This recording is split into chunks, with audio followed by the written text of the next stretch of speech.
আল্লাহ ছাড়া অন্য কারো কাছে মাথা নত করা, কাউকে আল্লাহর সমকক্ষ মনে করা, আল্লাহ ছাড়া অন্য কারো কাছে গিয়ে সেজদা করা, এগুলোকে শরীয়তের পরিভাষায় শিরক বলা হয়।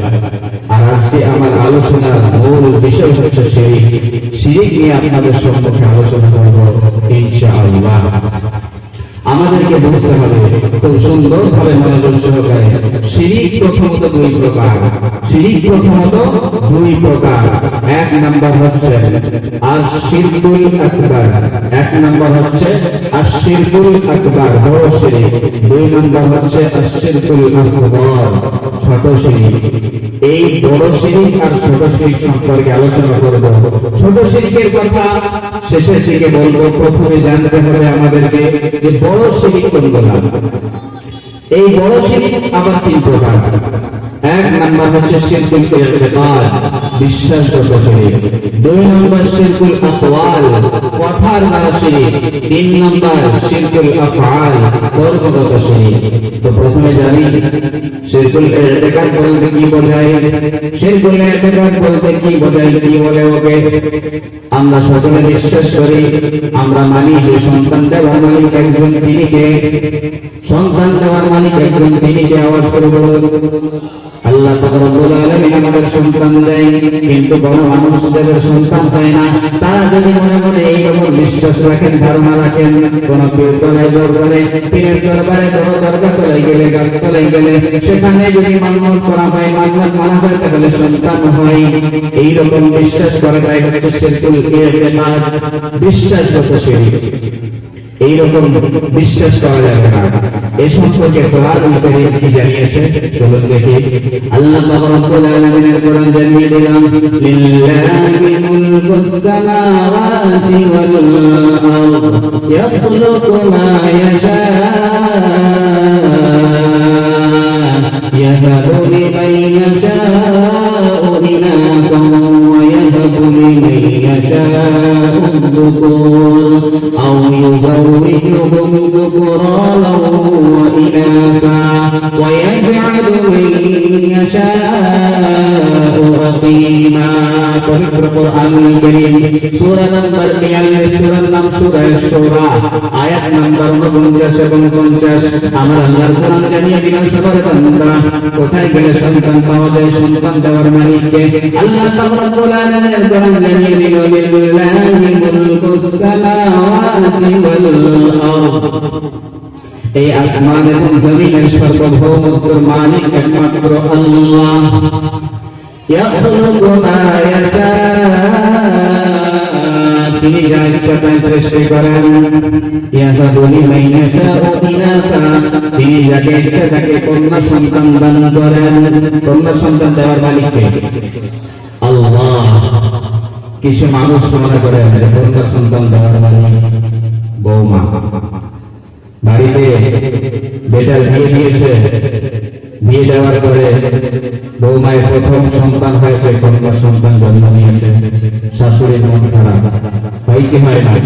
শাশুড়ির মুখ কালো হয়ে যায়, শ্বশুর মশাই রাগ করেন। কিছুদিন পর, 2 বছর পর আবার একটা সন্তান হয়েছে, আবার মন খারাপ, কেন? আবার কন্যা সন্তান জন্মগ্রহণ করেছে। শাশুড়ি মনে করে যে কন্যা সন্তান আমার বৌমাই দেয়। এমন বাড়ি আছে বৌমাকে টর্চার করে, বলে যে কুলক্ষণী বউ, তুমি পুত্র সন্তান জন্ম দিতে পারো না, খালি কন্যা সন্তান জন্ম দিয়েই যাও। প্রথমবারে হলো কন্যা, আবার দিলে কন্যা। আস্তাগফিরুল্লাহ। এরকম বউকে টর্চার করা যাবে?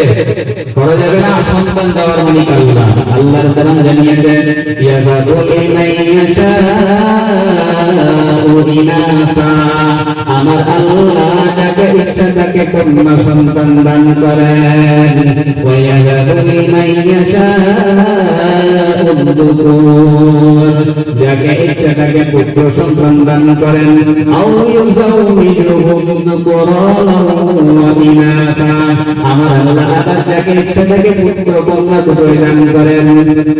ওয়া ইয়াজআলু মান ইয়াশাউ আকিমা, যাকে ইচ্ছা তাকে চিরতরে বন্ধা বানিয়ে দেন, বাধা করে দেয়, নিঃসন্তান করে দেয়, তার আর কোনোদিন বাচ্চা হয় না। তো বাচ্চা দেওয়া না দেওয়া একসঙ্গে পুত্র কন্যা দুটোই দেওয়ার একচ্ছত্র মালিক একজন তিনি হচ্ছেন মহান আল্লাহ পাক রব্বুল আলামিন। এই জন্য আমরা কোন পীরের দরবারে, কোন দাতা বাবার দরবারে, কোন তেঁতুল তলায়, গাছতলায়, দরগা তলায় গিয়ে সন্তানের জন্য মান্নাত করবো না, সেখানে গিয়ে সন্তান চাইব না, তাহলে শিরকুল ইরতিকাদ অর্থাৎ বিশ্বাসগত শিরকের গুনাহ হবে। বড় শিরক এটা, শিরকুল ইরতিকাদ বিশ্বাসগত শিরক। চাইব কার কাছে? আল্লাহর কাছে। আল্লাহ রব্বুল আলামিন এমন এক সুন্দর কোরআন আমাদেরকে দান করেছেন, এই কোরআনের মধ্যে আমাদেরকে দোয়া শিখিয়ে দিয়েছেন। আল্লাহর কোরআন সঙ্গে সঙ্গে জানিয়ে দিল, বান্দা তোমাকে পীর তলায় যাওয়ার দরকার নাই। কি করবে? তুমি আল্লাহর কাছে চাইবে। কি বলে চাইবে? কোরআন আল কারীম শিখিয়ে দিল, আমার সঙ্গে বলুন, রব্বি হাবলি মিনাস সালিহিন। কোথায় আছে দোয়া? কোথায় পাবেন? পবিত্র কোরআন আল কারীম সূরা নম্বর 37, সূরার নাম সূরা সাফফাত, আয়াত নম্বর 100। বাড়িয়ে খুলবেন। যাদের সন্তান হচ্ছে, আরো অনেক যুবক ভাই আছেন, বিবাহ করেছেন কিন্তু 1 বছর, 2 বছর, 3 বছর পার হয়ে যায়, সন্তান হচ্ছে না। বাড়িয়ে কোরআন খুলুন, কোরআনের 37 নম্বর সূরা, সূরা সাফফাত, 100 নম্বর আয়াত। আল্লাহর কাছে দোয়া করেন, রব্বি হাবলি মিনাস সালিহিন। আয় আল্লাহ, আমাকে একটা পুত্র সন্তান দান করো, সৎ কর্মপরায়ণ সন্তান। এই দোয়াটা করেছিলেন আল্লাহর খলিল ইব্রাহিম খলিলুল্লাহ। যখন দোয়া করছেন, খলিলুল্লাহর বয়স তখন 86 বছর। কত বছর? 86 বছর বয়সে আল্লাহর খলিল আল্লাহর কাছে দোয়া করছেন, রব্বি হাবলি মিনাস সালিহিন। আয় আল্লাহ, আমাকে একটা সৎ কর্মপরায়ণ সন্তান দান করো। আল্লাহ পাক রব্বুল আলামিন সঙ্গে সঙ্গে সুসংবাদ দিলেন, দোয়া কবুল করে নিলেন। ফাবাশশারনাহু বিগুলামিন হালিম। ইব্রাহিম শোনো, তোমাকে একটা স্ত্রী বুদ্ধি সম্পন্ন সন্তানের সুসংবাদ দিলাম। বলুন সুবহানাল্লাহ। তো আমরা এই জন্য এই কোরআনের শেখানো দোয়াগুলো পড়বো, বলুন ইনশাআল্লাহ। কোরআনুল কারীমে আল্লাহ পাক রব্বুল আলামিন আরো দোয়া শিখিয়েছে। কোরআনুল কারীমে জানিয়েছে, হুনালিকা দাআ যাকারিয়া রাব্বাহ। আল্লাহর নবী যাকারিয়া আলাইহিস সালাম আল্লাহর কাছে দোয়া করেছিলেন। কি দোয়া করেছিলেন? ক্বালা রাব্বি হাবলি মিন লাদুনকা যুররিয়াতান তাইয়্যিবাহ ইন্নাকা সামিউদ দুআ। পবিত্র কোরআনুল কারীমের মধ্যে আল্লাহ পাক রব্বুল আলামিন জানিয়ে দিলেন এই দোয়াটা হযরত যাকারিয়া আলাইহিস সালাম আল্লাহর কাছে করেছিলেন। কোথায় আছে? পবিত্র কোরআনুল কারীম সূরা নম্বর 3, সূরার নাম সূরা আল ইমরান, আয়াত নম্বর 38 খুলে দেখুন। বাড়ি যাবেন, বাড়ি গিয়ে পড়বেন কোরআনুল কারীম সূরা নম্বর 3, সূরার নাম সূরা আল ইমরান, আয়াত নম্বর 38। দোয়া শিখিয়ে দিয়েছেন। এই আল্লাহর নবী যাকারিয়া আলাইহিস সালাম যখন দোয়া করলেন, তিনার বয়স কত ছিল? তাফসীরে কাবীরের মধ্যে আসছে, আল্লাহর নবী যাকারিয়া আলাইহিস সালামের বয়স ছিল 99 বছর। কত বছর? 99 বছর বয়সে আল্লাহর নবী যাকারিয়া আলাইহিস সালাম আল্লাহর কাছে দোয়া করলেন, রব্বি হাবলি মিন লাদুনকা যুররিয়াতান তাইয়্যিবাহ ইন্নাকা সামিউদ দুআ। আয় আল্লাহ, তোমার পক্ষ থেকে তুমি আমাকে পবিত্র সন্তান দান করো। ইন্নাকা সামিউদ দুআ। নিশ্চয় তুমি তো দোয়া শ্রবণ করনেওয়ালা, তুমি তো দোয়া কবুল করনেওয়ালা। আল্লাহ রব্বুল আলামিন যাকারিয়া আলাইহিস সালামের দোয়া কবুল করে নিলেন। সুসংবাদ দিলেন, আল্লাহু ইউবাশশিরুকা বিয়াহইয়া। সুবহানাল্লাহ। আল্লাহ রব্বুল আলামিন হযরত যাকারিয়া আলাইহিস সালামকে সুসংবাদ দিলেন আর বলে দিলেন যে, যাকারিয়া, তোমাকে একটা পুত্র সন্তান দান করব, আপনার নাম রাখবে তুমি ইয়াহইয়া। ইয়াহইয়া আলাইহিস সালাম এটাও জানিয়ে দিলেন যে তিনি আল্লাহর একত্ববাদের প্রচারক হবেন, তিনি প্রতিটিকে দমনকারী হবেন, তিনি নেতা হবেন এবং সৎ কর্মশীলদের মধ্যে তিনি একজন আমার নবী হবেন। সুবহানাল্লাহ। তো আপনি আমি যদি সেই দোয়াগুলো করি, কোরআনের সেখানে দোয়াগুলো বাচ্চার জন্য বিশ্বাসের, যদি আল্লাহর উপর পরিপূর্ণ তাওয়াক্কুল রেখে পরিপূর্ণ বিশ্বাস রেখে যদি আল্লাহর কাছে দোয়া করতে পারি, প্রত্যেক ফরজ নামাজে পড়ে ইনশাআল্লাহ আল্লাহ যেভাবে হযরত ইব্রাহিম আলাইহিস সালামের সন্তান দিয়েছেন ইসমাঈল আলাইহিস সালাম, হযরত যাকারিয়া আলাইহিস সালামকে যেভাবে আল্লাহ সন্তান দিয়েছেন হযরত ইয়াহইয়া আলাইহিস সালাম, ওইভাবে আমাকে আপনাকে কেন আল্লাহ দেবে না? উনি তো আল্লাহ, সেই আল্লাহ যিনি ইব্রাহিমকে দিয়েছেন, সেই আল্লাহ আজও আছেন যিনি যাকারিয়াকে দিয়েছেন, আমাকে আপনাকে কেন দেবেন না? অবশ্যই দেবেন ইনশাআল্লাহ। বিশ্বাসের সঙ্গে আমরা যদি দোয়া করতে পারি আল্লাহ দেবে, আমরা আশা রাখি। দোয়া করবো তো ইনশাআল্লাহ। কোন পীর তলায় কোন দরগা বলায় আমরা গিয়ে শিরিক করবো না। আর যারা যুবক ভাই যাদের একটা বিবাহ হয়নি, তারা মনে মনে চিন্তা করে যে এত মেয়ে খুঁজি কিন্তু মনের মতো মেয়ে পায় না, তাই না? যুবক ভাইরা কিছু মানুষ থাকে দীর্ঘদিন ধরে মেয়ে খুঁজে কিন্তু মনের মতো মেয়ে খুঁজে পায় না। তারা কি করবে? কোরআন শেখানো দোয়া করবে। কোরআনের মধ্যে আল্লাহ পাক রব্বুল আলামিন দোয়া শিখিয়ে দিয়েছে। এই দোয়াগুলো করব। আল্লাহ পাক রব্বুল আলামিনের কোরআন জানিয়ে দিলাম, আপনারা দোয়া করবেন, রব্বানা হাব লানা মিন আজওয়াজিনা ওয়া যুররিয়্যাতিনা কুররাতা আ'ইউন ওয়াজ'আলনা লিল মুত্তাকিনা ইমামা। কোথায় আছে? পবিত্র কোরআনুল কারীম সূরা নাম্বার 25, সূরার নাম সূরা ফুরকান আয়াত নাম্বার 74। আল্লাহ পাক রব্বুল আলামিনের কোরআন দোয়া শিখিয়ে দিলেন। কি দোয়া? রব্বানা আয়া আল্লাহ হাব লানা মিন আজওয়াজিনা ওয়া যুররিয়্যাতিনা কুররাতা আ'ইউন, আমাকে আপনার পক্ষ থেকে এমন স্ত্রী এবং সন্তান সন্ততি দান করো যে সন্তানকে, স্ত্রীকে দেখে আমার চক্ষু শীতল হয়ে যাবে।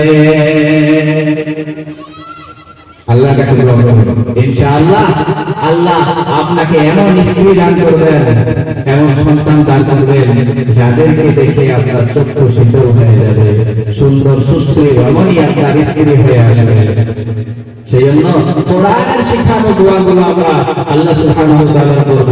ওয়াজআলনা লিল মুত্তাকিনা ইমামা, আল্লাহ সৎ কর্মশীল লোকেদেরকে আমাদের কওমের লিডার বানিয়ে দাও, আমাদের কওমের নেতা বানিয়ে দাও। এই দোয়াগুলো করব। কিন্তু কোন পীরের দরবারে যাব না, কোন গাছতলায় যাব না, কোন দরগা তলায় গিয়ে আমরা শিরকে ইতিকাদ করব না, বিশ্বাসগত শিরিক, বড় শিরিক করব না, বলে ইনশাআল্লাহ। আল্লাহ রাব্বুল আলামিন আমাদেরকে কবুল করুন। আজব ব্যাপার, আজকে মানুষের অসুখ হয়, দেখে অসুখ দেওয়ার মালিক আল্লাহ, জ্বর হয় দেওয়ার মালিক আল্লাহ, অসুস্থ করেন আল্লাহ, শেফা দেন আল্লাহ। জ্বর হয়েছে, অসুস্থ হয়েছে, মানুষ চলে যায় তীর পুকুরের পানি আনতে। তীর পুকুরের পানি খেলে নাকি শরীরের অসুখ ভালো হয়ে যায়। আস্তাগফিরুল্লাহ। অসুখ ভালো করার মালিক হচ্ছেন আল্লাহ। কিন্তু বর্তমান সোশ্যাল মিডিয়ায় এমন কথা প্রচার করা হচ্ছে যাতে মানুষের আকীদা, ঈমান নষ্ট হয়ে যায়। মোবাইলের মধ্যে শুনছিলাম এরকম গজল বার করেছে, পীর পুকুরের শুদ্ধ পানি, পীর পুকুরের শুদ্ধ পানি বেগম দিয়েছে, পীরের ওসিলায় রোগ পেটি ভালো হয়েছে, পরিষ্কার ভিড় লেগেছে, গাজী বাবার বন্ধু এসেছে, গাজী বাবা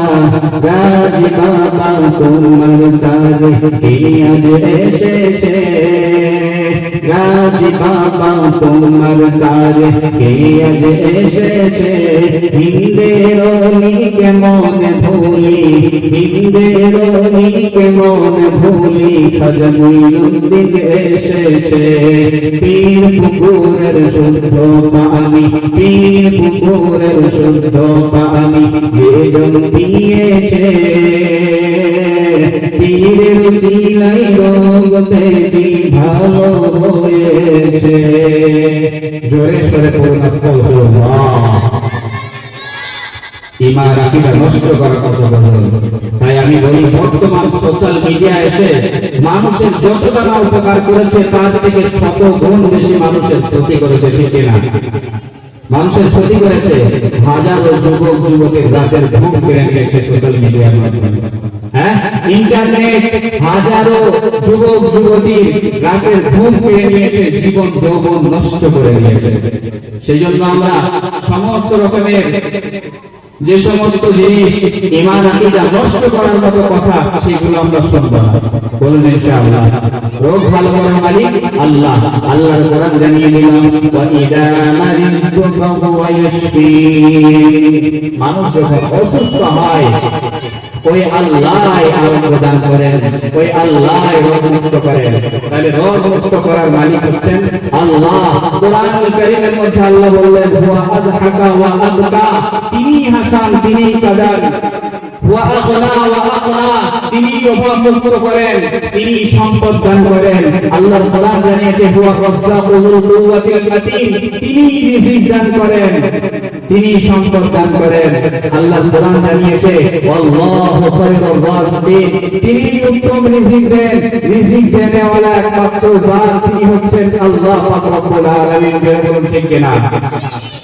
আল্লাহর কোরআন জানিয়েছেন, কুলিল্লাহুম্মা মালিকাল মুলকি তু'তিল মুলকা মান তাশা ওয়া তানজি'ুল মুলকা মিম্মান তাশা ওয়া তু'ইজ্জু মান তাশা ওয়া তুযিল্লু মান তাশা বিয়াদিকাল খায়র ইন্নাকা আলা কুল্লি শাইইন কাদির।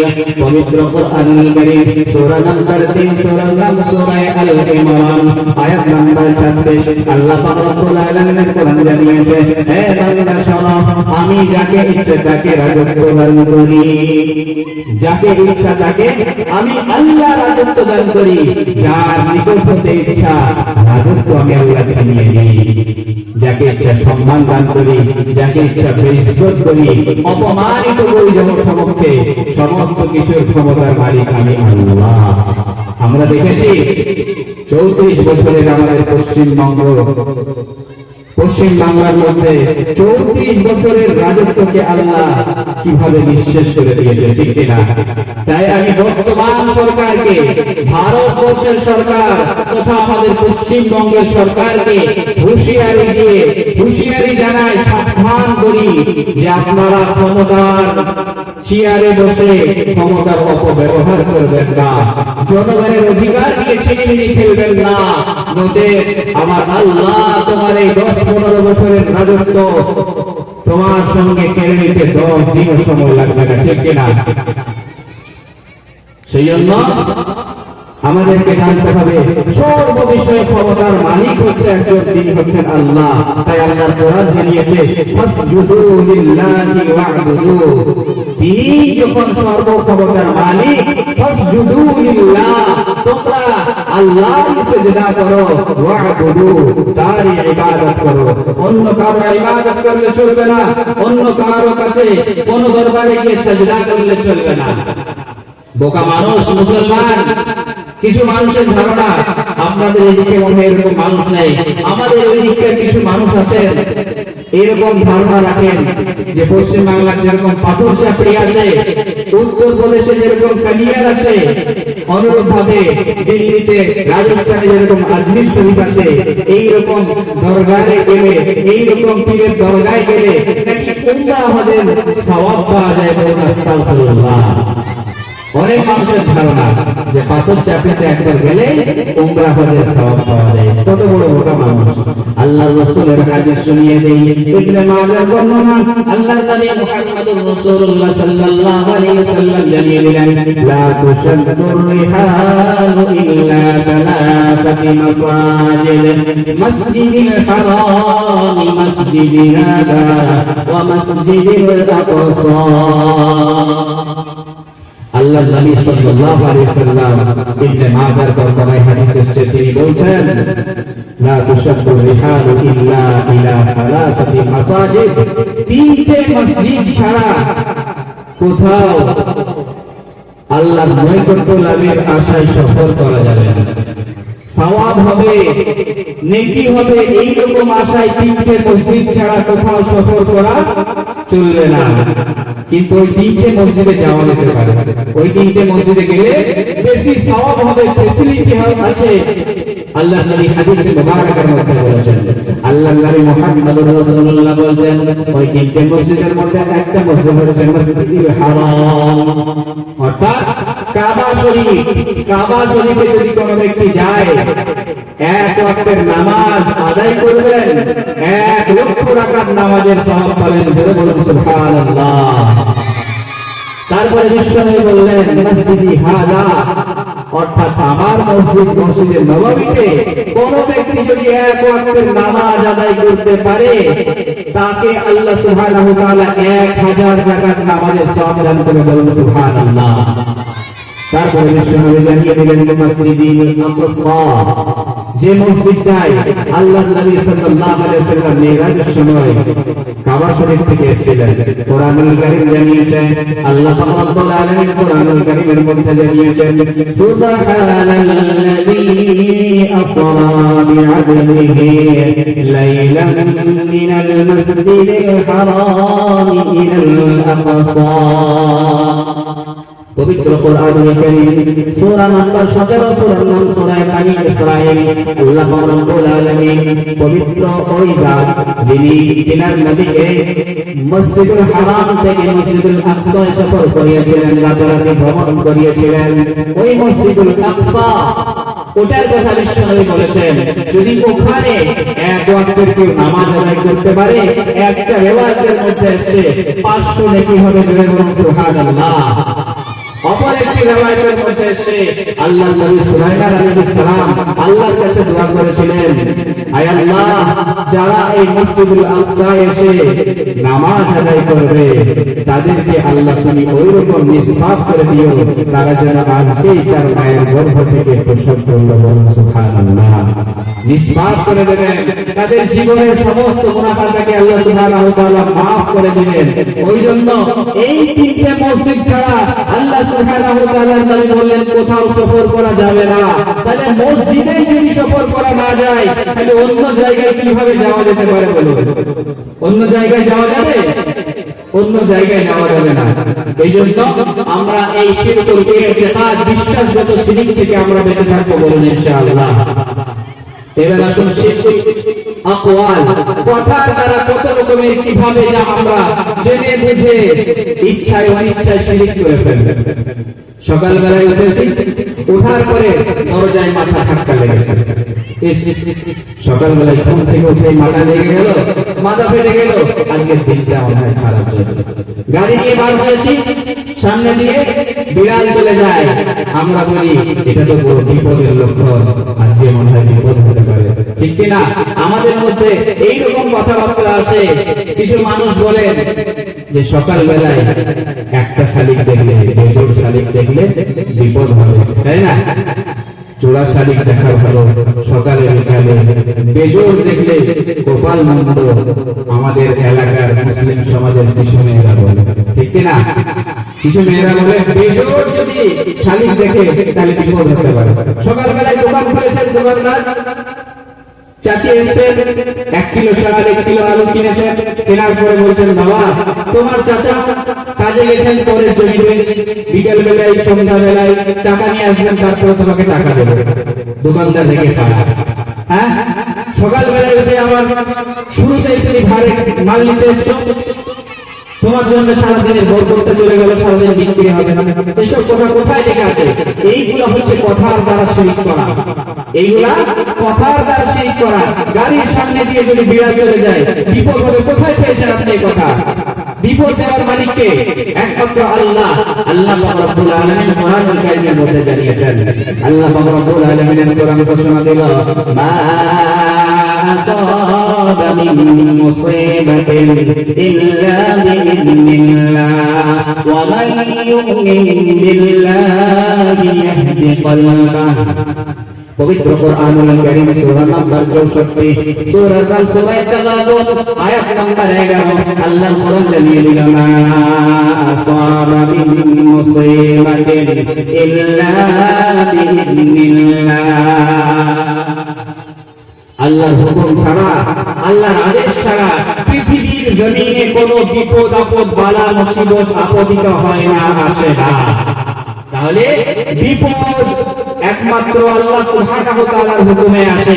গাড়ির সামনে দিয়ে কালো বিড়াল, সাদা বিড়াল, লাল বিড়াল, যে কালারের পাকা বিড়াল যদি চলে যায় কোনো বিপদ হবে না। এই সমস্ত কথা বলা হচ্ছে শিরক। কথা দ্বারা শিরক করলেন আপনি, শিরকুল ইতিকাদের গুনাহ হবে, বড় শিরক করলেন আপনি। সেই জন্য এই সমস্ত কথাবার্তা থেকে আমরা বেঁচে থাকবো, জোরে বলুন ইনশাআল্লাহ। তারপরে কথা দ্বারা আর কিভাবে শিরক করি আমরা? যেমন আমরা কসম করি, শপথ করি, মরা বাপের শপথ করে বলছি, মায়ের শপথ করে বলছি। হ্যাঁ, এরকম আমাদের মধ্যে আছে কিনা? মায়ের শপথ করি, বাপের শপথ করি। বর্তমান আমাদের যুবক যুবতী, আশিক আশুকা, প্রেমিক প্রেমিকা ফোন করেছে, ফোন করার পরে মোবাইলে বিজি হয়েছে, ব্যস্ত। কোথায় ফোন করছিলে? হ্যাঁ, বলে বাড়ি থেকে কল দিয়েছে, বাড়িতে কথা বলছিলাম, আব্বার সঙ্গে কথা বলছিলাম, মায়ের সঙ্গে কথা বলছিলাম। কিন্তু বড় লোকের বেশি বিশ্বাস করে কি বলে না, আপনি মিথ্যা কথা বলছেন। আরে শপথ করে বলছি, কসম করে বলছি, তাও বিশ্বাস করে না। এমন আকীদা হয়ে গেছে, আল্লাহ শপথ করলেও এখনকার যুবক যুবতী বিশ্বাস করে না, ঠিক কিনা? কি বলে? আমার শপথ করে বলো, আমার শপথ করে বলো। যদি আমার শপথ করে বলো তাহলে আমি বিশ্বাস করবো। তুমি শিরক করলে, কথার দ্বারা শিরক করলে। আল্লাহর নবী মুহাম্মদুর রাসূলুল্লাহ সাল্লাল্লাহু আলাইহি ওয়াসাল্লাম বলেন, আল্লাহর ছাড়া অন্য কারো নামে কসম করা শিরক। অন্য কারো নামে কসম করা শিরক। সেই জন্য যদি কসম খেতেই হয়, কসম করতেই হয়, একমাত্র আল্লাহর নামে কসম করতে হবে। আর কিভাবে আমরা কথার দ্বারা শিরক করি? কিছু মানুষ আমাদের মধ্যে আছে, কোন গণকের কাছে, জাদুঘরের কাছে গিয়ে হাত দেখায়, আমার হাতের রেখাটা দেখো, কি অবস্থা, কি ব্যাপার আমার হাতের রেখা। হ্যাঁ, গণকের কাছে আমরা গিয়ে জিজ্ঞাসা করি।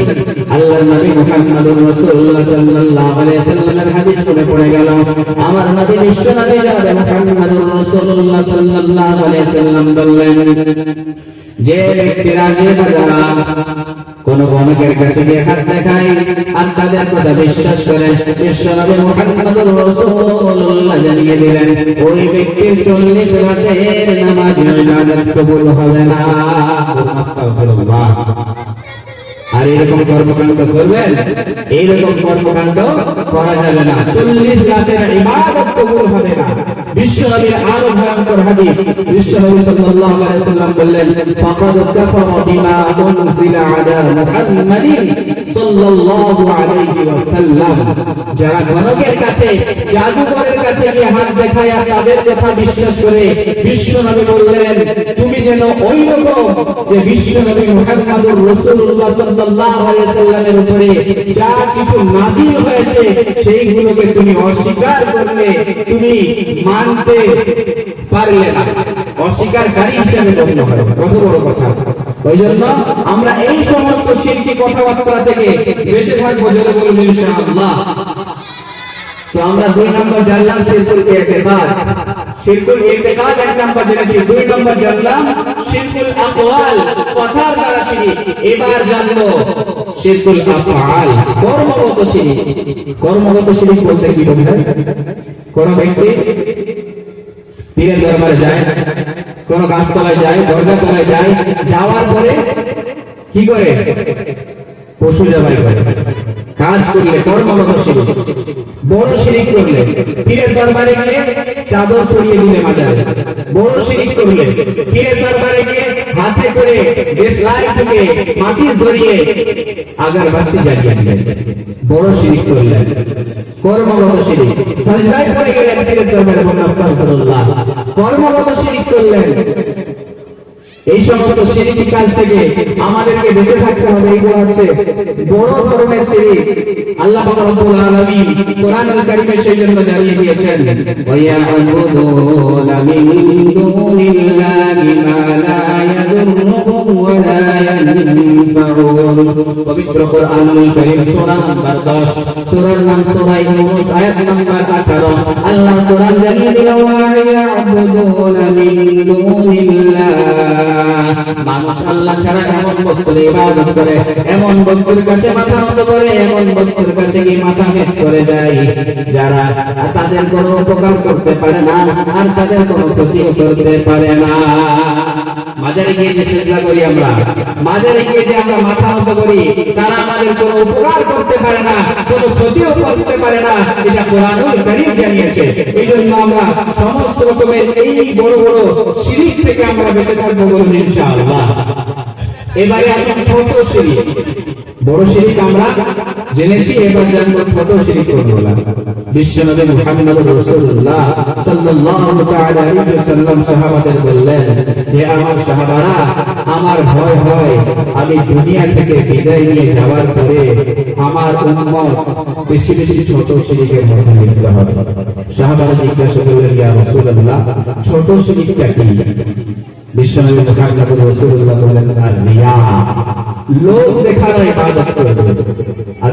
বর্তমান মুসলমানের অবস্থা 100% মুসলমানের মধ্যে 90% মুসলমান ইবাদত করে না, আল্লাহর ইবাদত করে না, 10% মুসলমান করে। এই 10% মুসলমানের মধ্যে আমাদের মধ্যে আবার লোক দেখানো ইবাদত বেশি শিখছে না।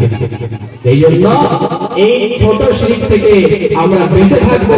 নবীজি বললেন, আমি দুনিয়া থেকে বিদায় নিয়ে যাওয়ার পরে আমার উম্মতেরা এই লোক দেখানো ইবাদতের মধ্যে বেশি বেশি শামিল হয়ে যাবে। ওই জন্য আমি ভয় করি।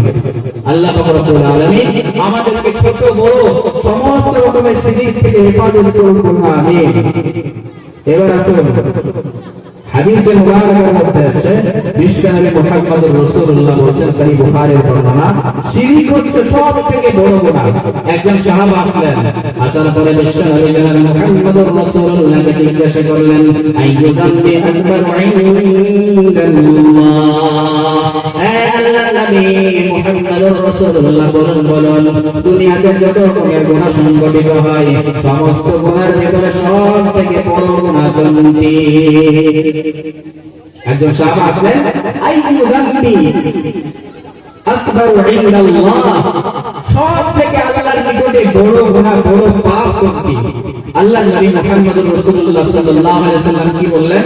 আল্লাহর নবী জানালেন, আন তা'বুদু লিল্লাহি নিদ্দা ওয়া হুয়া খালাকাকা, আল্লাহর সমকক্ষ কাউকে মনে করা, অথচ ওই আল্লাহই তোমাকে সৃষ্টি করেছে। কে সৃষ্টি করেছে? আল্লাহই সৃষ্টি করেছে। তারপরে বুখারীর আরেকটি বর্ণনা এসেছে, আল্লাহর নবী মুহাম্মদ রাসূলুল্লাহ সাল্লাল্লাহু আলাইহি ওয়াসাল্লাম বলেন, পৃথিবীর মধ্যে যত রকমের পাপ সংঘটিত হয়, সমস্ত পাপের মধ্যে বড় কবিরা পাপ হচ্ছে, কবিরা গুনাহ হচ্ছে শিরক করা। আল্লাহর নবী মুহাম্মদ রাসূলুল্লাহ হাদিস, আলা উনাব্বিউকুম বিআকবারিল কাবাইর কালামান قالوا بلى يا رسول الله قال الإشراك بالله। আল্লাহর নবী মুহাম্মদ রাসূলুল্লাহ সাহাবাদের ডাক দিয়ে বলেন, হে আমার সাহাবারা, তোমাদেরকে কি আমি পৃথিবীর মধ্যে সবথেকে বড় কবিরা গুনাহের কথা বলে দেব? সবথেকে বড় কবিরা গুনাহের কথা তোমাদেরকে কি আমি বলে দেব? সবথেকে বড় কবিরা গুনাহের কথা কি বলে দেব? এই কথা নবী তিনবার বললেন। বলার পরে সাহাবারা বলছেন, বালা ইয়া রাসূলুল্লাহ, নিশ্চয় বলুন আল্লাহর রাসূল। আল্লাহর নবী বলছেন, তবে শোনো, আল-ইশরাকু বিল্লাহ, সবথেকে আল্লাহর নিকটে বড় কবিরা গুনাহ হচ্ছে আল্লাহর সাথে শিরক করা। সবথেকে বড় গুনাহ সেটাও শিরক করা, সবথেকে বড় কবিরা গুনাহ সেটাও হচ্ছে শিরক করা। সেই জন্য আমরা শিরক থেকে বেঁচে থাকবো। শিরক কত বড় মারাত্মক গুনাহ, মুসলিম শরীফের আরেকটি আপনাদেরকে বর্ণনা শোনাই। বিশ্বনবী মুহাম্মদ রাসূলুল্লাহ বলেন, প্রত্যেকটি বান্দার আমল নামা প্রত্যেক সোমবার এবং বৃহস্পতিবারে আল্লাহ সুবহানাহু ওয়া তাআলার দরবারে পেশ করা হয়। ওই জন্যই তো এক রাওয়ায়াতের মধ্যে আছে আমার আপনার নবী জনাবে মুহাম্মদুর রাসূলুল্লাহ প্রত্যেক সপ্তাহে এই দুই দিন রোজা রাখতেন, সোমবার এবং বৃহস্পতিবার আল্লাহর নবী রোজা রাখতেন। এই জন্য তিনি চাইতেন যে আমার আমল নামাটা আল্লাহ সুবহানাহু ওয়া তাআলার কাছে রোজা অবস্থায় পেশ হোক। ওই জন্য আমার দিনদর্শী মুসলমান ভাইদের কাছে আমি আবেদন করব, নফল রোজা হলেও অবশ্যই আমরাও চেষ্টা করবো ইনশাআল্লাহ সোমবার এবং বৃহস্পতিবার রোজা রাখার। পেট কমে যাবে, শরীর ভালো থাকবে। পেট বেড়ে যাচ্ছে না আমাদের, পেট কমে যাবে, শরীর ভালো থাকবে, নবীর একটি সুন্নাতের উপরে আমল হবে। সেই জন্য আমরা চেষ্টা করব প্রত্যেক সোমবার এবং বৃহস্পতিবার রোজা রাখার। আল্লাহর নবী মুহাম্মদ রাসূলুল্লাহ বললেন আল্লাহ সুবহানাহু ওয়া তাআলার কাছে প্রত্যেক সোমবার এবং বৃহস্পতিবারে আল্লাহ সুবহানাহু ওয়া তাআলার প্রত্যেকটি বান্দার আমল নামা পেশ করা হয়। আল্লাহ সুবহানাহু ওয়া তাআলা বান্দাদের আমল নামাকে দেখেন আর সমস্ত ব্যক্তিদেরকে আল্লাহ সুবহানাহু ওয়া তাআলা মাফ করে দেন যাদের আমল নামায় শিরক থাকে না। বলুন সুবহানাল্লাহ। প্রত্যেক সোমবারে আল্লাহর কাছে আমলনামা পেশ করা হয়। আল্লাহ আমলনামা দেখেন যাদের আমলনামায় শিরক থাকে না প্রত্যেক ওই ব্যক্তিকে মাফ করে দেন। কিন্তু শিরক এত বড় মারাত্মক ভরা, এত বড় মহাপাপ যে শিরককারীকে আল্লাহ মাফ করেন না। কোরআনুল কারীমের মধ্যে এই কথা আল্লাহ রব্বুল আলামিন বলে দিয়েছেন ইন্নাল্লাহা লা ইয়াগফিরু আন ইউশরাকা বিহি ওয়া ইয়াগফিরু মা দুনা যালিকা লিমান ইয়াশা। পবিত্র কোরআনুল কারীম সূরা নাম্বার 4 সূরার নাম সূরা নিসা আয়াত নাম্বার 48 আল্লাহর কোরআন জানিয়ে দিল ইন্নাল্লাহা লা ইয়াগফিরু আন ইউশরাকা বিহি ويغفر ما دون ذلك لمن يشاء। আল্লাহ কোরআন জানিয়ে দিয়েছে আল্লাহ পাক রব্বুল আলামিন শিরককারীকে কখনো মাফ করবেন না, কোনো দিন ধরে আল্লাহ শিরককারীকে মাফ করবেন না। শিরক ছাড়া অন্যান্য পাপ আল্লাহ চাইলে মাফ করে দিতে পারেন, শিরক ছাড়া অন্যান্য গুনাহ আল্লাহ চাইলে মাফ করে দিতে পারেন, কিন্তু শিরককারীকে আল্লাহ কখনো মাফ করবেন না। শিরক করলে আমার আপনার নামাজ, রোজা, হজ, যাকাত সমস্ত রকমের নেক আমল ধ্বংস হয়ে যাবে, বিনষ্ট হয়ে যাবে। এটা আমার কথা বলছি না, পবিত্র কোরআনুল কারীমের কথা। আল্লাহ কোরআন জানিয়েছে শোনো লা ইন আশরাকতা লা ইয়াহবাতান্না আমালুক ওয়া লা তাকুনান্না মিনাল খাসিরিন। পবিত্র কোরআনুল কারীম সূরা নাম্বার 39 সূরার নাম সূরা জুমার আয়াত নাম্বার 65 আল্লাহ কোরআন জানিয়ে দিলেন লা ইন আশরাকতা লা ইয়াহবাতান্না আমালুক ওয়া লা তাকুনান্না মিনাল খাসিরিন। কাকে বলছেন আল্লাহ? বিশ্ব নবী জনাবে মুহাম্মদুর রাসূলুল্লাহ সাল্লাল্লাহু তাআলা আলাইহি ওয়াসাল্লামকে বলছেন যার আগে পিছনে কোনো পাপ ছিল না। আল্লাহ সুবহানাহু ওয়া তাআলা জানতেন যে আমার নবীর দ্বারা কোনো পাপ হবে না, কোনো পাপ করবে না। তারপরে নবীকে সতর্ক বাণী দিচ্ছেন আল্লাহ লা ইন আশরাকতা, হে নবী তুমি যদি আমার সঙ্গে শিরক স্থাপন করো, শরীক স্থাপন করো, শিরক করো, লা ইয়াহবাতান্না আমালুক, তোমার সমস্ত নেক আমল বিনষ্ট হয়ে যাবে, তোমার সমস্ত নেক আমল বরবাদ হয়ে যাবে। ওয়া লা তাকুনান্না মিনাল খাসিরিন, তুমিও হতভাগাদের অন্তর্ভুক্ত হবে, তুমিও ক্ষতিগ্রস্তদের দলভুক্ত হয়ে যাবে। তাহলে চিন্তা করেন আল্লাহর নবীকে আল্লাহ বলছেন নবী তুমি যদি শিরক করো তাহলে তোমার সমস্ত আমল নষ্ট হয়ে যাবে আর তুমি ক্ষতিগ্রস্ত হবে, তুমি ক্ষতিগ্রস্ত লোকদের মধ্যে শামিল হয়ে যাবে। তাহলে আমি আপনি কোন শিখেছি বলি? আমি আপনি যদি শিরক করি আমাদের অবস্থা কি হতে পারে একটু চিন্তা করেন। সেই জন্য আমরা এইরকম শিরক থেকে বেঁচে থাকবো। শিরক হচ্ছে সব থেকে বড় জুলুম, শিরককারী সব থেকে বড় জালিম। আমি বলছি না নদিয়া থেকে এসে আপনাদেরকে ডাকতে আসলে আপনাদেরকে জালিম বলতে আসি নাই। আল্লাহর কোরআন জানিয়েছেন, আল্লাহ পাক রব্বুল আলামিন কোরআনুল কারীমের মধ্যে জানিয়ে দিলেন, ওয়া ইয ক্বালা লুকমানু লিয়াবিহি ওয়া হুয়া ইয়াইদুহু ইয়া বুনাইয়া লা তুশরিক বিল্লাহ ইন্নাশ শিরকা লাযুলমুন আযীম। পবিত্র কোরআনুল কারীম সূরা নম্বর 1 থেকে সূরা সূরা লুকমান আয়াত নম্বর 12 আল্লাহ পাক রব্বুল আলামিন জানিয়ে দিলেন, ও বান্দারা তোমরা স্মরণ করো ওই সময়ের কথা, যে সময় লুকমান হাকিমকে, যে সময় লুকমান হাকিম তার সন্তানকে ডেকে বলেছিল, ইয়া বুনাইয়া, এ আমার কলিজার টুকরা সন্তান, লা তুশরিক বিল্লাহ, তুমি আল্লাহর সঙ্গে শরীক করবে না।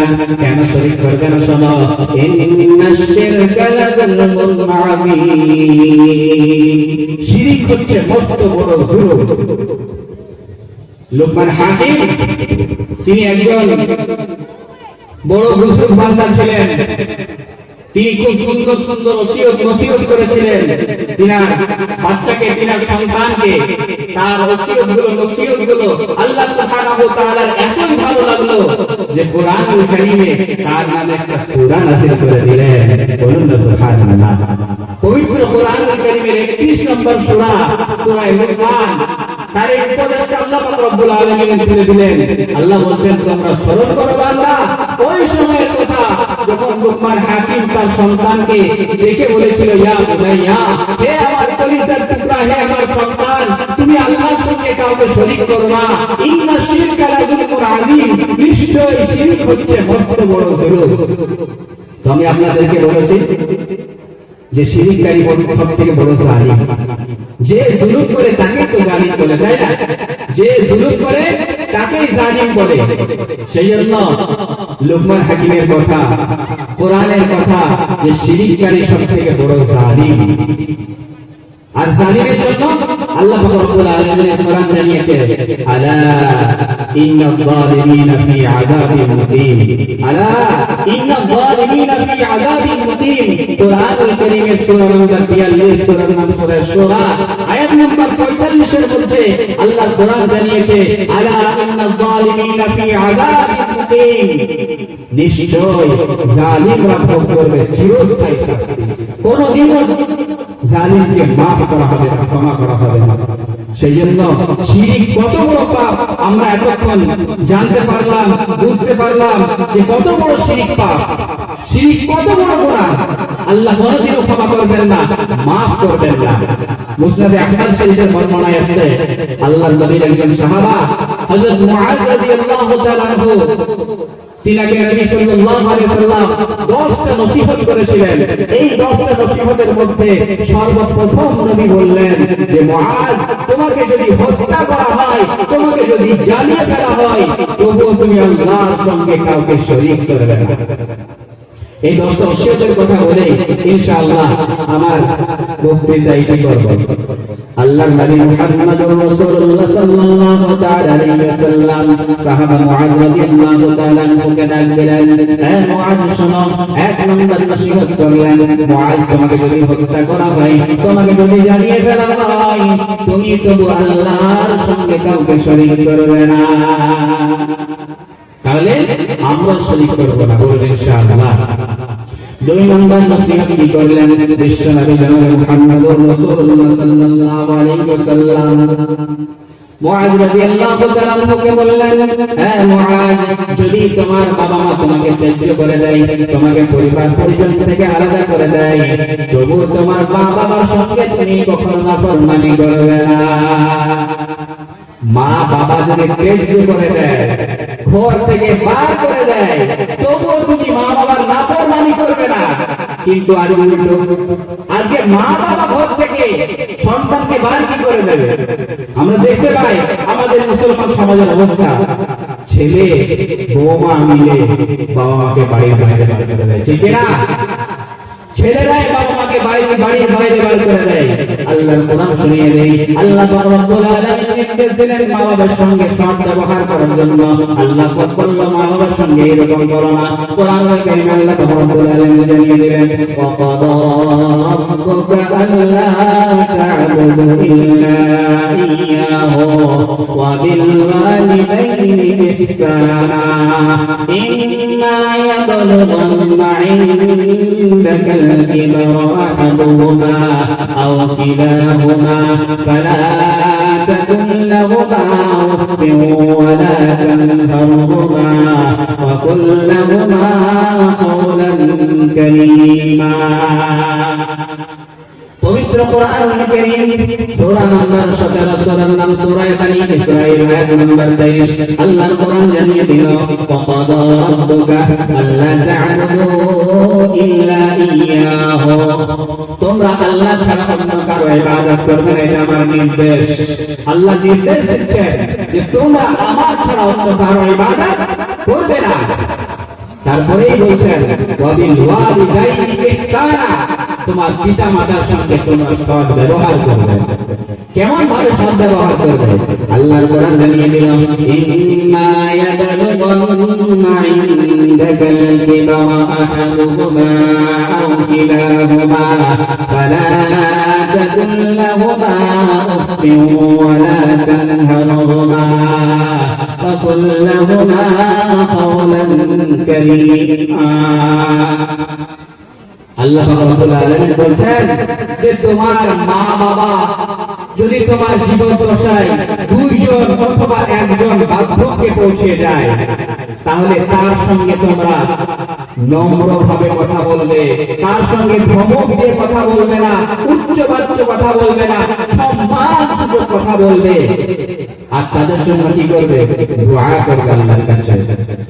আল্লাহ কোরআন শিখিয়ে দিল ওয়াকুর রাব্বির হামহুমা কামা রাব্বায়ানি সগীরা, আয় আল্লাহ তুমি আমার মা বাবাকে ওইভাবে দয়া করো যেমন ভাবে তারা শৈশবে আমাকে লালন পালন করেছে।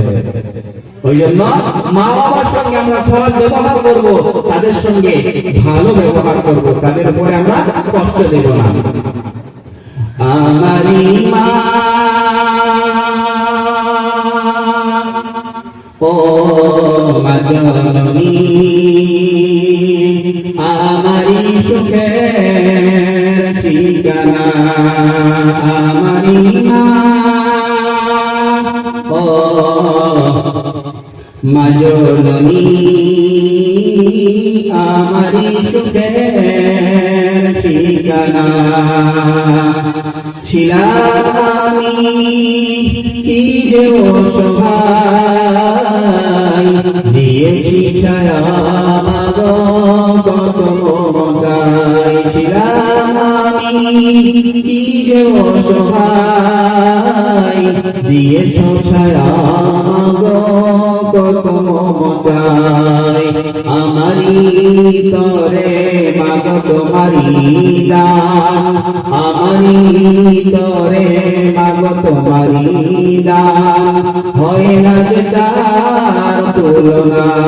আমারি মা ও মা জননী, আমারি সুখের ঠিকানা। পৃথিবীর সব কিছু শুধু চলো না, আমি আর কেউ না। পৃথিবীর সব কিছু শুধু চলো না, আমি আর কেউ না। পরকালে পাইলে মাকে এই তো মনের বাসনা। আমারি মা ও মা জননী, আমারি সুখের ঠিকানা। সময় শেষ হয়ে গেছে, তো যাই হোক আল্লাহ আল্লাহ নবী মুহাম্মদুর রাসূলুল্লাহ সাল্লাল্লাহু আলাইহি ওয়াসাল্লাম হযরত মুআয রাদিয়াল্লাহু তাআলা কে 10টা নসিহত করেছিলেন। তো আশা ছিল ইনশাআল্লাহ 10টা নসিহত শেষ করব। তো সময় যেহেতু হয়ে গেছে, আরো বড় বড় যারা বক্তা আছেন এসে গেছেন, সেই জন্য এখানেই মিটিং করছি। তো যে যেটা বলেছে, মোট কথা এই 10টা যে নসিহতের কথা বিশ্বনবী বলেছেন, সর্বপ্রথম যেটা বলেছেন ওই শিরিকের কথা বলেছেন। এবং এই শিরিকের জন্য আল্লাহ নবী বললেন, যদি হত্যা করা হয়, জানিয়ে দেওয়া হয়, তাও শিরিক করবে না। কোরআনুল কারীমের মধ্যে আল্লাহ পাক রব্বুল আলামিন বলেছেন, যে ব্যক্তি শিরিক করবে তার জন্য আমি আল্লাহ জান্নাতকে হারাম করে দিয়েছি, আর তার ঠিকানা হবে জাহান্নাম। আস্তাগফিরুল্লাহ। ওই জন্য সকল ভাইয়ের কাছে আবেদন, যাই হোক না কেন, জীবন চলে যায় যা, বর্তমানে কুফরি স্লোগান দিতে বলা হয় মুসলমানদেরকে ধরে ধরে, নাহলে দাড়ি কেটে দেওয়া হয়, গলায় ছুরি চালানো হয়। তার জন্য শেষ বার্তাকে দিয়ে যায়, যদি তোমাকে হত্যা করা হয় তবুও কুফরি স্লোগান তুমি দেবে না, যদি তোমাকে জ্বালিয়ে দেওয়া হয় তবুও তুমি কুফরি স্লোগান দেবে না, আল্লাহর সাথে শরীক কাউকে করবে না, যদি তোমাকে রিমান্ডে দেওয়া হয় তবুও তুমি আল্লাহর সাথে শরীক করবে না, কুফরি স্লোগান দেবে না। এই কথা বলে আমি আমার বক্তব্য ইতি করলাম। ওয়া আখিরু দাওয়ানা আলহামদুলিল্লাহি রাব্বিল আলামিন। আসসালামু আলাইকুম ওয়া রাহমাতুল্লাহি ওয়া বারাকাতুহু।